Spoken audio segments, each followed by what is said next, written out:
ដោយព្រួយបារម្ភខ្លាចបាក់ទំនប់អាជ្ញាធរឡាវបានសម្រេចចិត្តបើកទំនប់ទ្វារទឹកនៅតាមអាងទឹកសំខាន់ៗមួយចំនួនក៏ដូចជាទំនប់វារីអគ្គិសនីនានាប្រិមត្តទស្សនិកជនជាទីមេត្រីយើងទៅបន្តចាប់អារម្មណ៍ព័ត៌មានអន្តរជាតិដែលតាក់ទងទៅនឹងបញ្ហាគ្រោះធម្មជាតិនៅប្រទេសឡាវត្បិតថាมันមានការចុះផ្សាយទូលំទូលាយក៏ប៉ុន្តែប្រទេសឡាវក៏ជាប្រទេសមួយដែលរងគ្រោះធ្ងន់ធ្ងរដែរតាក់ទងទៅនឹងអធិពលនៃព្យុះបួរលយដែលបានបោកបក់កាត់ប្រទេសនៅតំបន់អាស៊ានដីគោកបាទចំនួន4ក្នុងនោះមានដូចជាប្រទេសហ្វីលីពីនវៀតណាមឡាវនិងប្រទេសថៃយើងមើលផលប៉ះពាល់នៃព្យុះនេះចំពោះប្រទេសហ្វីលីពីនប្រទេសវៀតណាមនិងប្រទេសថៃកន្លងទៅនេះគឺយើងខ្ញុំបានផ្សាយជូនអស់លោកអ្នកបាទតាក់ទងទៅនឹងផលប៉ះពាល់ហ្នឹងគឺមានការសម្លាប់មនុស្សបាទជាច្រើនអ្នកបាទសម្រាប់បណ្ដាប្រទេសទាំងអស់នោះហើយប្រទេសវៀតណាមវិញបាទមកដល់ពេលនេះគឺមានមនុស្សស្លាប់ប្រមាណជា29នាក់សម្រាប់ប្រទេសឡាវវិញក៏ជួបគ្រោះមហន្តរាយមិនធម្មតាដែរដោយសារតែប្រទេសនេះគឺស្ថិតនៅចន្លោះប្រទេសវៀតណាមនិងប្រទេសថៃបាទហើយប៉ុន្តែថាថៃនិងវៀតណាមគឺបានជួបគ្រោះមហន្តរាយធ្ងន់ធ្ងរនៅប្រទេសឡាវបាទគឺមានខេត្តសរុបទាំងអស់គឺចំនួន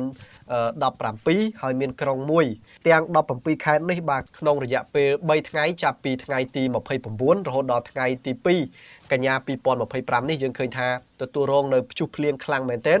ជាពិសេសនោះបាទគឺខេត្តនៅភូមិភាគខាងជើងនៃប្រទេសឡាវតែម្ដងបាទក្នុងនោះយើងឃើញថាខេត្តសាយសម្បូរបាទនៅភាគកណ្ដាលនៃប្រទេសឡាវបានរងផលប៉ះពាល់ធ្ងន់ធ្ងរជាងគេបាទបន្តមកទៀតគឺមានខេត្តសវណ្ណខេត្តបាទដែលនៅភាគខាងត្បូងក៏បានជួបប្រទះនឹងភ្លៀងធ្លាក់ខ្លាំងជាបន្តបន្ទាប់ដែរបាទហើយក្រៅពីនោះបាទយើងឃើញថាមានដូចជាអត្តពឺដែលនៅជាប់បាទជាមួយនឹងខេត្តស្ទឹងត្រែងរបស់កម្ពុជាខេត្តចម្ប៉ាសាក់បាទខេត្តសេកុងខេត្តសាឡវ៉ាន់ខេត្តសវណ្ណខេត្តខេត្តខាមួនខេត្តប៉ូលីខំសៃខេត្តសយ៉ាបុរីខេត្តបរកែវខេត្តផុងសាលីបាទនិងទីក្រុងលួងព្រះបាងក៏មានភ្លៀងធ្លាក់ខ្លាំងបណ្ដាលឲ្យមានការរអិលបាក់ដីហើយនឹងទឹកជំនន់ទន្លេមេគង្គដែរបាទនៅខេត្តសវណ្ណខេត្តភាគខាងត្បូងប្រទេសឡាវបានជួបប្រទះភ្លៀងធ្លាក់ជាបន្តបន្ទាប់ក្នុងមួយសប្តាហ៍កន្លងទៅបើតាមអាជ្ញាធរបានចុះទៅពិនិត្យតំបន់រងគ្រោះបាទឃើញថាមានភូមិចំនួន18និងដីស្រែកសិកម្មប្រមាណជា3165ហិកតាបាទត្រូវបានរងផលប៉ះពាល់ហើយជំនះប្រជាពលរដ្ឋចំនួនប្រមាណជា2608គ្រួសារប្រព័ន្ធធារាសាស្ត្រសាលារៀននិងផ្លូវជាច្រើនត្រូវបានខូចខាតអាជ្ញាធរកំពុងជួយសង្គ្រោះបន្ទាន់និងធ្វើការដោះស្រាយការខូចខាតក្រសួងកសិកម្មនិងបរិស្ថានរបស់ឡាវបានចេញសេចក្តីជូនដំណឹងអំពីទឹកជំនន់ខណៈដែលកម្ពស់ទឹកនៅទន្លេមេគង្គ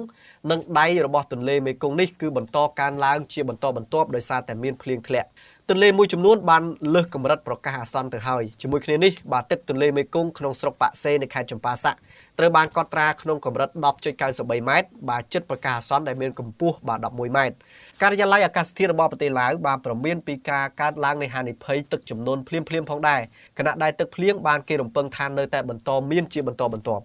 អាជ្ញាធរបានជំរុញឲ្យប្រជាពលរដ្ឋនៅតំបន់ទំនាបផ្លាស់ទីរបស់ខ្លួនទៅកាន់ទីខ្ពស់ហើយមានការប្រុងប្រយ័ត្នឲ្យបានខ្ពស់បាទនេះគឺតាក់ទងទៅនឹងប្រទេសឡាវព្រមណាបាទយើងឃើញថា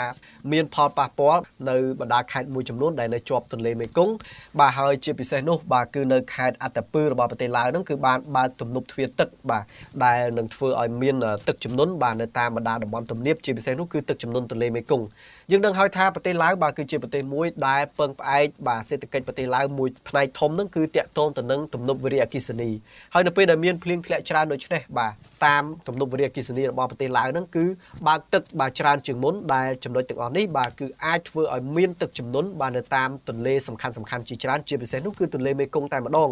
ដែលប្រទេសឡាវនៅភាគខាងលើនៃប្រទេសកម្ពុជាបើសិនជាឡាវមានការបើកទំនប់ដូចនេះបាទគឺទឹកទន្លេមេគង្គបាទនៅកម្ពុជាយើងអាចបន្តហក់ឡើងបាទជាក់ស្ដែងណាស់បើយើងឃើញថាមួយរយៈពេលនេះបាទគឺទឹកទន្លេមេគង្គបាទរាប់ចាប់ពីខេត្តស្ទឹងត្រែងក្រចេះកំពង់ចាមរហូតមកដល់ភ្នំពេញគឺមានការហក់ឡើងដែលរហូតមកដល់ពេលនេះយើងឃើញតំបន់ទំនាបមួយចំនួនបាទនៅក្នុងប្រទេសកម្ពុជាយើងក៏បានមានការជន់លិចផងដែរហើយបើយើងមើលពីផលប៉ះពាល់នៃប្រទេសវៀតណាមវិញបាទយើងឃើញថាវៀតណាមគឺរហូតមកដល់ពេលនេះយើងទទួលបានព័ត៌មានអាប់ដេតចុងក្រោយបាទតាក់ទងទៅនឹងផលប៉ះពាល់នៅប្រទេសវៀតណាមគិតត្រឹមថ្ងៃទី2ខែតុលា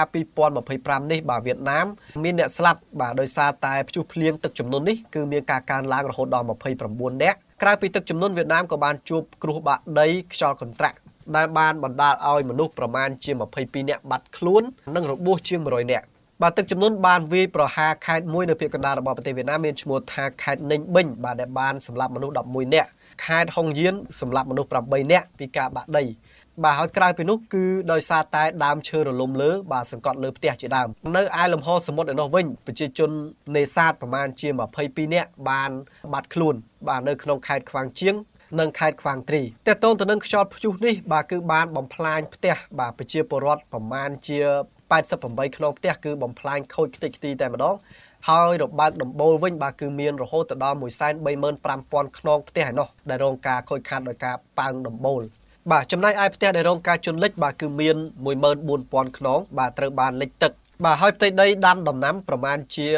34000ហិកតាបានរងផលប៉ះពាល់បាទក្នុងនោះមានដូចជាដំណាំស្រូវជាដើមបាទតើតើទៅនឹងកសិដ្ឋានចិញ្ចឹមត្រីបាទគឺមាន8700ហិកតាក្រៅពីនោះមានទំនប់ទឹកបាទចំនួន15បានរងការបាក់ដីនិងបំផ្លិចបំផ្លាញហើយខ្យល់កន្ត្រាក់នេះបាទក៏បានផ្ដួលរំលំដើមឈើប្រមាណជា57000ដើមបាទយ៉ាងណាមិញរបាយការណ៍នេះមិនបានបង្ហាញអំពីការខូចខាតធំដុំចំពោះទ្រព្យសម្បត្តិខាងឧស្សាហកម្មនោះទេ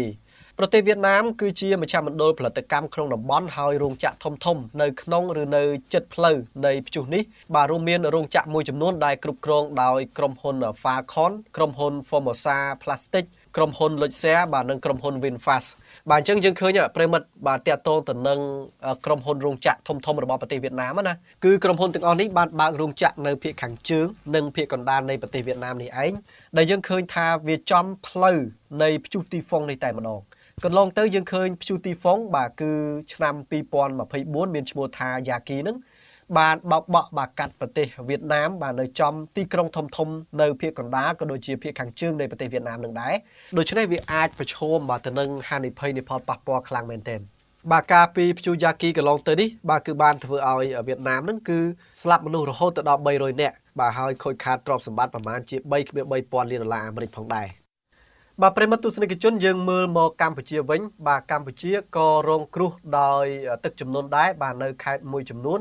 ដោយសារតែឥទ្ធិពលនៃព្យុះនៅក្នុងតំបន់ធ្វើឲ្យខេត្តចំនួន11របស់កម្ពុជាបាទរងគ្រោះដោយទឹកជំនន់ជន់លិចនិងធ្វើឲ្យប៉ះពាល់ដល់46ក្រុងស្រុកបាទស្មើនឹងជាង32000គ្រួសារបាទនេះបើយោងតាមអ្នកនាំពាក្យគណៈកម្មាធិការជាតិគ្រប់គ្រងគ្រោះមហន្តរាយ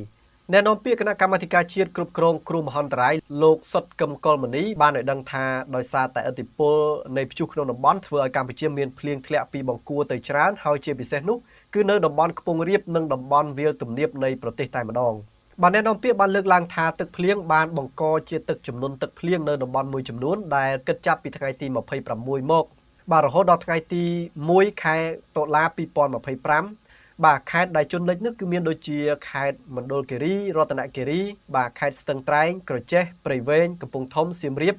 បន្ទាយមានជ័យត្បូងឃ្មុំឧត្តរមានជ័យនិងខេត្តព្រះវិហារ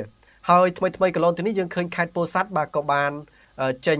សេចក្តីជូនដំណឹងទាក់ទងទៅនឹងការប្រកាសអាសន្នពីទឹកជំនន់នៃស្ទឹងពោធិ៍សាត់ផងដែរម្សិលមិញនេះហើយប៉ះពាល់មូលដ្ឋានបាទសរុបទាំង11ខេត្តនេះគឺប៉ះពាល់មាន46ក្រុងស្រុកបាទស្មើនឹងប្រមាណជា32295គ្រួសារបាទប៉ះពាល់ផ្ទះមានចំនួន24795ខ្នងជំលៀសប្រជាជន1161គ្រួសារនិងប៉ះពាល់ស្រូវមានប្រមាណ15864ហិកតាស្រូវខូចខាតមាន638ហិកតាអ្នកនាំពាក្យបានឲ្យដឹងថាសម្រាប់កម្ពស់ទឹកបាទគឺម្សិលមិញនេះមានការហក់ឡើងក៏ប៉ុន្តែសម្រាប់ថ្ងៃនេះបាទនៅក្នុងខេត្តស្ទឹងត្រែងនិងខេត្តក្រចេះទឹកមានការថយចុះខេត្តកំពង់ចាមបាទខេត្តត្បូងឃ្មុំក៏ដូចជារាជធានីភ្នំពេញទឹកមានការហក់ឡើងបើសិនជាមិនមានភ្លៀងធ្លាក់នៅប៉ែកខាងលើក៏ដូចជាទឹកមកពីប្រទេសឡាវបន្តទេបាទនិន្នាការនៃទឹកទន្លេមេគង្គបាទគឺអាចមានការថយចុះបើតាមអ្នកនាំពាក្យដដែលចំពោះផលប៉ះពាល់ដោយទឹកជំនន់ទឹកភ្លៀងនេះបាទតំបន់ចំនួន11ខេត្តនេះជារួមមិនមានផលប៉ះពាល់ធ្ងន់ធ្ងរទេណាប្រិមិត្តបាទគ្រាន់តែជាទឹកជំនន់នៃទន្លេមេគង្គបាទដូច្នេះអ្នកទន្លេគឺតែងតែជួបបាទបញ្ហាទឹកជំនន់ទឹកទន្លេនេះឯងបាទពេលដែលស្រកទៅគឺវាអាចជារឿងល្អវិញបាទសម្រាប់វិស័យកសិកម្មបាទហើយអ្វីដែលពិសេសនោះគឺយើងឃើញថាអាជ្ញាធរខេត្តក៏ដូចជាគណៈកម្មការជាតិគ្រប់គ្រងគ្រោះមហន្តរាយនឹងបានចុះទៅជួយសង្គ្រោះប្រជាពលរដ្ឋនៅតំបន់នោះបានទាន់ពេលវេលាផងដែរបាទដូច្នេះយើងបានឃើញហើយបាទតកតូនទៅនឹងរបាយការណ៍អំពីផលប៉ះពាល់នៃគ្រោះទឹកជំនន់នៅក្នុងប្រទេសកម្ពុជាបាទមិនមែនមានន័យថាយើងផ្សាយតែប្រទេសជិតខាងបាទអត់ផ្សាយទឹកជំនន់នៅក្នុងប្រទេសកម្ពុជាយើងទេពីព្រោះថានៅក្នុងតំបន់ពេលដែលមានភ្លៀងធ្លាក់បាទគឺតែងតែមានទឹកជំនន់ទឹកភ្លៀងដូចនេះបាទប៉ុន្តែអ្វីដែលជាការកត់សម្គាល់សំខាន់នោះគឺកម្ពុជារបស់យើងនេះបាទមិនសូវជួបគ្រោះធ្ងន់ធ្ងរកាចសាហាវបាទជាពិសេសដូចជាព្យុះទីហ្វុងបាទឬក៏រញ្ជួយដី បាទឬក៏ទឹកជំនន់មួយលើកជាពីរលើកបាទដូចនៅប្រទេសជិតខាងយើងទេបាទហើយទឹកជំនន់ដែលយើងជួបប្រទេសនេះគឺបាទជាទឹកជំនន់នៅខេត្តមណ្ឌលគិរីរតនគិរីហ្នឹងគឺជំនន់រហ័សឥឡូវនេះគឺស្រកអស់ខ្លះហើយក្រៅពីនោះគឺជាទឹកជំនន់បាទតាមស្ទឹងក៏ដូចជាតាមទន្លេមេគង្គបាទដែលនេះគឺជាប្រកបដោយភាពបាទនៃអ្នកស្រុកទន្លេទេបាទ